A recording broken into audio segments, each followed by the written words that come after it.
Okay mga kapatid, ang presidente natin ay nanindigan na hindi magbabago ang kanyang polisiya na protektahan ang teritoryo ng ating bansa mga kapatid. No? Sana itong pulisiyang to ay manatili mga tol maging sa mga susunod pa nating mamumuno sa bayan. Kasi mga tol, 2025 na.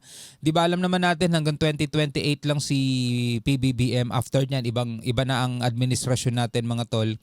And alam naman natin na kada 6 years nagbabago presidente natin. So nagbabago rin ang administrasyon, ang polisiya. Ito pinakamagandang halimbawa, polisiya nung nakaraang administrasyon 6 na taon. Tapos after 6 years nagbago, ito ng polisiya ni PBBM. Ano polisiya dati? Palayasin yung mga Amerikano, tablado sila, tapos papasukin yung mga Chinese. O, di ba? After 6 years noon, eto na, bago na polisiya. O, kalaban na natin ngayon ng mga Chinese, at Amerika naman ngayon ang kakampi natin. O, di ba? Magkasunod lang yan na 6 na taon mga tol, magkaiba ang polisiya. So ngayon, nakita natin kung ano ang mga agresibong ginagawa ng China. 'Di ba? Water cannon, napakarami na nangyari no sa panahon ng pamumuno ni Marcos mga tol, napakarami na nangyari. Pangwa-water cannon, pagbangga, pangle-laser sa atin mga tol. Kapag etong pulisiyan to ay biglang napalitan ulit sa susunod na 6 na taon mga kapatid ng susunod na presidente at ang ibinoto ng mamamayang Pilipino ay pro-China, kasalanan na nating lahat yun. Wala nang ibang masisisi kundi tayo rin mga kapatid kasi tayo naglalagay na presidente. Tayo nag-ahalal di ba? So ito, panoorin natin mula PTV Philippines mga kapatid. Bago natin to simulan, huwag mong kalimutan mag-subscribe. Click mo na rin ang notification bell para ma-notify ka pag may mga bago tayong reaction video tulad nito. Huwag na natin patagalin pa, panoorin na natin to. Naging matagumpay ang ika-6 na Multilateral Maritime Cooperative Activity ng Pilipinas at 3 pang bansa sa kabila ng presensya ng Chinese Navy warships kung saan nanindigan si Pangulong Ferdinand R. Marcos Jr. na mananatili ang kanyang polisiya sa pagprotekta sa teritoryo ng Pilipinas. Habang siya ang presidente, mananatili ang kanyang polisiya at tulad nga nung sinabi ko, sana ito'y magpatuloy maging sa kung sino man ang uupong next na presidente mga tol, 'di ba? Kasi dalawa problema natin mga kapatid no, magboboto tayo, sige, pro-China, no? Ito mangyayari sa atin, babalik tayo sa dati.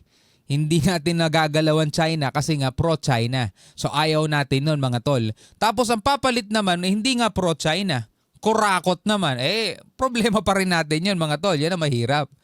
Ang hirap mamili, di ba? Ang hirap bumoto mga tol. Si Patrick De Jesus ng PTV Manila sa Balitang Pambansa. Bagamat limitado ang kagamitan, nanindigan si Pangulong Ferdinand R. Marcos Jr. na hindi magbabago ang kanyang pulisiya na protektahan ang teritoryo ng Pilipinas. Tugon ito ng Pangulo sa patuloy na pananatili ng monster ship sa loob ng exclusive economic zone ng bansa. At kung napanood nyo ngayon isang reaction video natin mga tol, di ba? Inamin ni President BBM na hindi natin kayang palayasin yung monster ship ng China dahil masyado nga silang malaki mga kapatid. Kulang tayo sa mga kagamitan. Alam naman ng ating gobyerno yan 'di ba? Bakit kung saan pa nilalagay yung budget? Dapat ito yung mga inuuna mga tol, edukasyon, 'di ba? Health. Yan yung mga pangunahing dapat unahin mga tol. Tapos syempre, yung natin, yung depensa natin. Kasi lalo na sa panahon ngayon mga tol sa panahon ngayon, napakarami sana nating napapakinabangan dito sa West Philippine Sea. Naaani na sana natin yung mga nakabaong kayamanan diyan mga tol. Kung malakas sana yung puwersa natin. 'Di ba? Kung malakas sana yung puwersa natin, hindi sana tayo ginigipit ng ibang mga bansa at malaya sana tayong nakukuha na kung ano yung mga dapat nating makuha diyan. 'Di ba? Kaso ang problema mga kapatid, mismong budget ng AFP natin nakakaltasan pa Saan napupunta? Ayun, pinapamahagi sa mga kapusang kita mga tol. Napupunta sa DPWH. Halalan na kasi mga tol, malapit na At patuloy na paglapit ng iba pang barko ng China Coast Guard kung saan kamakailan lamang din ay pumasok pa sa ating archipelagic waters. Sa looban na yan ito yung Palawan Di ba ang West Philippine Sea dito banda? Eto Palawan na to. Eto sa looban na yan Looban na yan Diyan dumaan mga tol, warship ng China. Biruin mo daanan sa loob mismo natin ang 3 warship ng PLA Navy. Oh, di ba? Sabi ng Pangulo, hindi sapat ang dahilan ng mga ito para magpasindak. Kung sa palakihan at paramihan lang ng barko, malayo tayo sa China. 'Di ba? Kung palakihan o paramihan ng barko, malayo tayo talaga sa China. Kasi tayo, umaasa lang tayo sa bili. Bumibili tayo. Sila mismo gumagawa. Isa pa, ang layo ng budget natin sa budget nila, mga kapatid. 'Di ba? Doon pa lang sa ang layo na ng budget natin sa budget nila, at kahit na hindi kaltasan ng budget natin, hindi pa rin tayo aabot sa budget nila, mga kapatid. Kinakaltasan pa. Yun ang problema doon, mga tol. Alam yan ng ating gobyerno na kulang talaga. Yung mga AFP natin, mga kapatid, loyal talaga yan sa ating gobyerno eh. Syempre, yun ang sinumpaan nila, mga tol, no? So gagawin nila lahat ng mga gawa nilang paraan sa kung ano lang ang meron sila. 'Di ba? Na ma-maximize nila yun. Ito lang meron sila eh. Pero sila, mga kapatid, no? Hindi sila yung tipong masasabi mong wala nang saysay kasi kulang sa kagamitan eh. Sila hindi. Ginagawa pa rin nilang kapaki-pakinabang yung sarili nila o yung kanilang samahan o sandatahang lakas kahit na kulang tayo sa kagamitan, mga tol. Kaya sana naman yung mga mambabatas natin na gumahawak ng budget ng Pilipinas at gumagawa ng budget, wag naman sana nilang kalimutan, 'di ba? Etong mga kasundaluhan natin.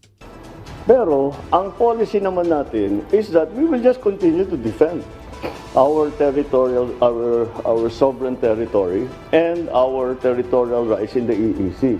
Paninindigan pa ng Pangulo, mananatili ang ating presensya sa West Philippine Sea. Yun lang talaga magagawa natin sa ngayon eh. 'Di ba? Panatilihin yung presensya natin. No matter what they do, kahit na kahit na banggain na yung barko natin, kahit na mag-water cannon sila, mag-laser sila, kahit kung ano pang gawin na mag-block sila, laging nandyan ang Pilipinas. Pero sana, wag na nating inormalize yun. 'Di ba? Kasi yung pamamalagi ng barko ng China, 'di ba, pumapasok-pasok sila sa Zambales, 'di ba, sa Pangasinan, sa La Union. Sabi ng PCG natin, ninonormalize ng China yung kanilang presensya at yun ang pinipigilan nila. 'Di ba? Ngayon, yung pagbangga nila sa atin, pag water cannon sa atin, mga kapatid, kung hinahayaan lang natin 'yun, 'di ba? At ang mahalaga nananatili yung presensya natin, nagiging normal na lang din sa kanila 'yon. Para nating tinotolerate 'yon, mga tol. Kaya sana magkaroon tayo ng ibang pulisiya para diyan, no. No, yung pagwa-water cannon sa atin, pagbangga sa atin, okay lang, basta nandiyan ang presensya natin, di nagiging normal na lang 'yun. Hindi naman sana to the point na aabot tayo sa gera, pero sana yung ganung klaseng view, alam mo 'yun, yung senaryo na wina-water cannon tayo, sana magbago 'yun. 'Di ba? Hindi naman siguro masama, mga tol, kung papalagan natin 'yun, 'di ba? 'Di ba? Hindi naman siguro masama, mga kapatid, kung iwa-water cannon din natin sila. Ginagawa nga nila sa atin yun eh. Basta wag to the point na aabot na sa gera. Kasi pag hinayaan lang natin yung babanggain tayo, water cannon tayo, laser tayo, tas wala tayong palag, basta makulit lang tayo, andiyan ang presensya natin, parang ninonormalize na natin yung ginagawa ng China sa atin. 'Di ba? We will always be there protecting our territory. We will always be there making sure our fishermen are able to exercise their sovereign rights. Nandyan lagi.